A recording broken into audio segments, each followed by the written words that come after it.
often in Iraq, only on Easter and on Christmas with my parents. They are still there. She's my mother.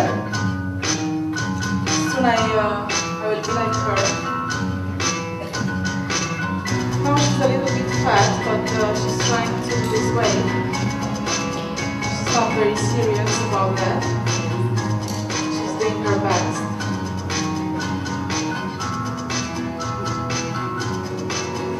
My father, I think that he's my soulmate, and she's Delia, my best friend.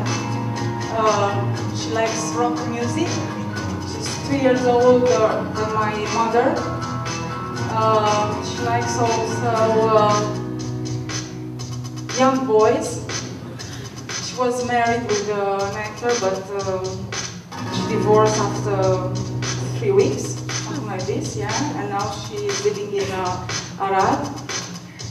She's Mihaela, my muse. She's very beautiful. I met her in Green Hours, a bar. She looks like a nostalgic picture for me. And I saw her and I wanted to direct a performance for her on William Shakespeare's sonnet. She inspired me to live on country, to have a white house, and to love ducks and ponies and flamingo birds. And he's my boyfriend. We're supposed to get married, but now I think that we'll broke up. He's a musician. I wanted to live with him in that white house with ponies and flamingo birds. But I think that he prefers music, and he's Milo, my lovely dog. I had a fight with Vidu, my boyfriend, and he gave me this puppy. I wanted to call him Rococo, but he didn't like the name, I think, and so it's Milo now. Maris Manole, my favorite actor. I work with him a lot. He helps me in what I'm doing. And with my family. I want to be above the crowd, above normal. To be loved by millions, and no one can touch me. The world will see me on TV. I will take part in talk shows, and everyone will be destroyed when they'll say that my little dog is constipated. People want to know about these things. The most insignificant moments of my life they will seem more important than the largest events of their lives. There is another world just like ours, but much better. This world is floating above us. You can call it heaven, Mount Olympus. Anyway, I've said, the gods are there. I am on earth, but I see. And I want to be up there, where every place is first class and every room a luxury apartment. When it will be up, everyone will be my friends. People will stand in line to talk to me. Even my parents will stay in line. Everyone will feel better, because I will be there with them. Even if I die tomorrow, all the newspapers will write only about that. When the gods suffer, everyone is shocked. No matter who they were, an alcoholic president, a rapist of children. They are famous, they suffer, we are sad. Somewhere, a girl is starving. Does anybody care? Why would we care? It's hard to feel anything for nobody. My name is Carmen Vidu. I'm a theater director. I direct multimedia theater. It means that I put image on different surfaces. On the wall, on the furniture, but especially on people, on their body and on their faces. Because I try to destroy all the actors I'm working with. And and I try to make people to think through imagination and not through reality. I think that imagination can destroy the shape of things, the shape of our feelings, the shape of our faces, and teach us to feel through imagination. Imagination is not stronger than reality, it's not more real than reality, it's just my way of falling in love with the world. Because I can put butterflies and a lot of heart on my body. I can put me on you and project your body on me, and I can start all over again, all the time, because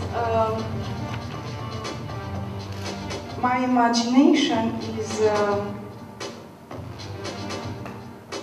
a song, and my imagination is a feeling. My imagination is a color, and my imagination is a memory. My imagination is something that I cannot express through words, but I can express through image. I cannot have a shape of an image. That's why I put all over colors and butterflies and people and hearts and sounds, and multimedia is not cold theater, it's not artificial theater, it's not a technical theater, it's a declaration of love through art with colors and sounds.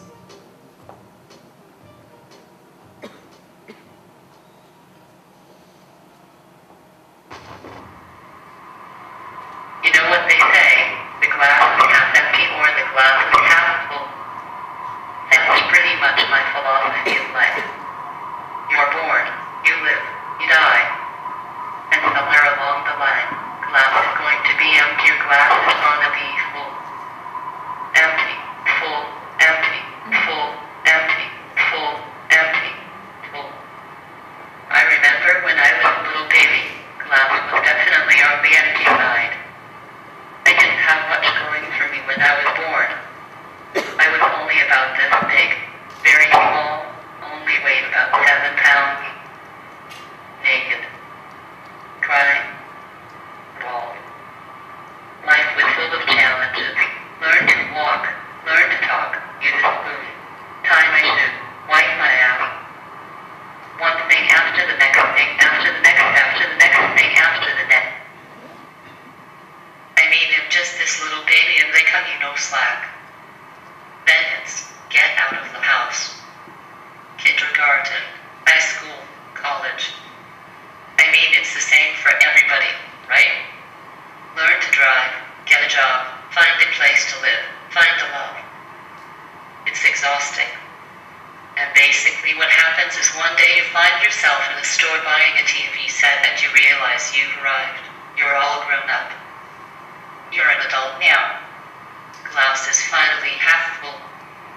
There's your TV. Go home and watch it. Imagination is an exercise that you can make all the time. You can imagine that you have a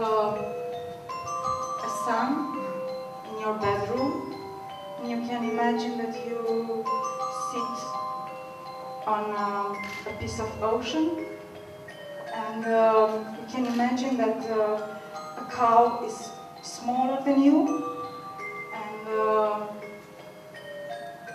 you can imagine a war.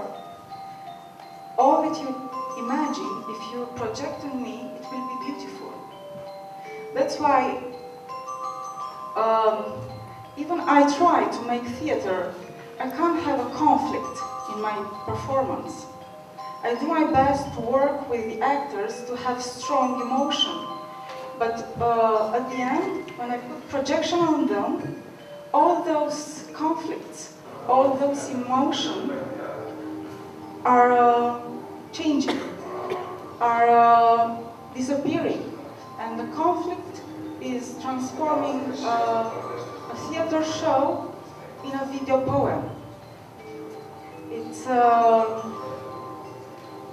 the power of imagination, and I think that sometimes imagination can be stronger than reality and can make you smile on the face of the public.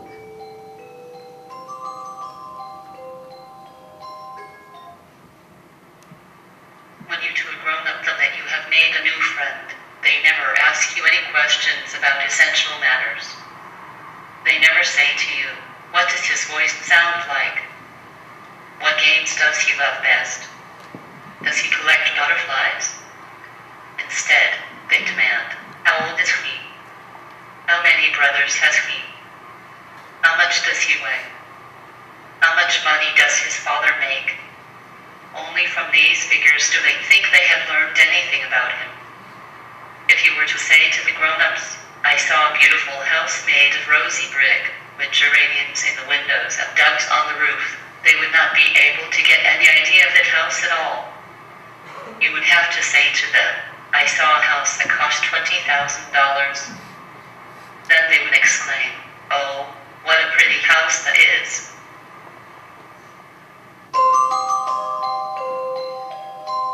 I would like to project faith on each person I meet in my life. I would like to have good people around me, clean, awake. I would like to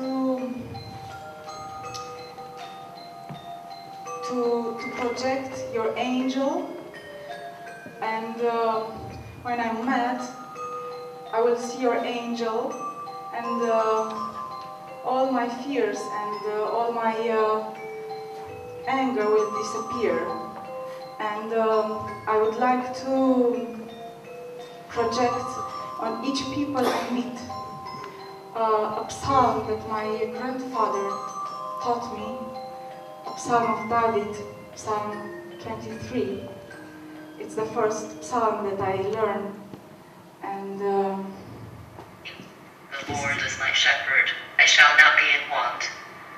He makes me lie down in green pastures. He leads me beside quiet waters. He restores my soul. He guides me in paths of righteousness for his name's sake. Even though I walk through the valley of the shadow of death, I will fear no evil, for you are with me. Your rod and your staff, they comfort me. You prepare a table before me in the presence of my enemies.